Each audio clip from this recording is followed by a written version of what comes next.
Je rentre à la maison, je dépose la voiture du boulot parce que je finissais plus tôt, voilà. Et je prends ma moto, je roule tranquillement, normalement. C'est une sportive que j'ai, mais je ne suis pas en position attaque parce que j'aurais pu être en position attaque et accélérer partout tout le temps.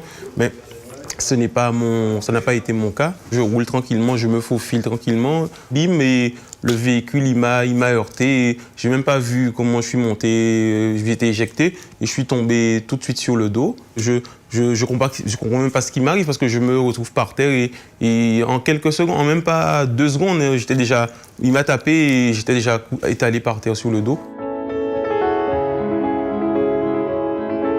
Subitement, j'ai eu très mal. Enfin, c'est même pas une sensation de mal, j'ai eu la sensation d'avoir mal. J'avais tellement mal que j'arrivais même pas, comme si on a envie de pleurer, mais j'avais pas les larmes qui sortaient. Et je regardais mes pieds et tout ça, mais il me demandait si j'arrivais à bouger mes pieds, ça, mais j'arrivais pas. J'ai forcé, mais j'arrivais pas à les bouger. Mais on a un truc qui vous fait mal et vous n'arrivez même pas à exprimer cette souffrance, voilà.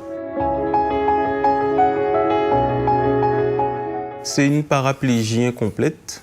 Ça fait 9 mois déjà là et la décrit, c'est comme si j'ai des pieds dans du ciment. Dans les 2 jambes, elles pèsent 2 tonnes à peu près. On va dire 2 tonnes. Les 2 jambes, elles pèsent 2 tonnes. C'est comme si j'ai des bottes avec du ciment là-dedans et j'arrive pas à bouger comme je veux. Voilà, c'est ça le problème. Ça m'a changé ma vie et je suis pas content. Mais je suis pas content. Au début, j'étais pas content parce que je suis en fauteuil roulant, handicapé. On appelle ça handicapé, pas adapté, pas adapté. Dès que vous posez une question, pas adapté, pas adapté. Les bus, pas adapté, pas adapté. Donc après, c'est difficile. Hein. Il y a tout de suite des obstacles. J'ai pas dit que j'accepte cette situation-là pour l'instant, mais c'est trop. Je peux qu'avancer parce que je suis tout seul dans ma merde, dans ma situation. Voilà.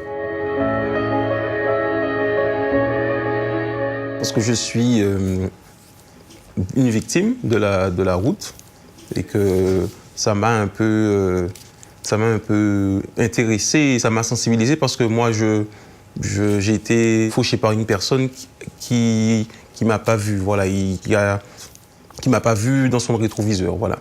C'est à cause de ça que j'ai accepté, parce que je suis là-dedans, je suis comme un acteur de la sécurité routière, quoi, voilà. Donc ça serait bien de faire savoir aux gens qu'il faut contrôler les rétroviseurs. On va dire la personne qui m'a fauché n'avait pas bien fait ses contrôles, ben je ne serais pas ici à vous parler maintenant.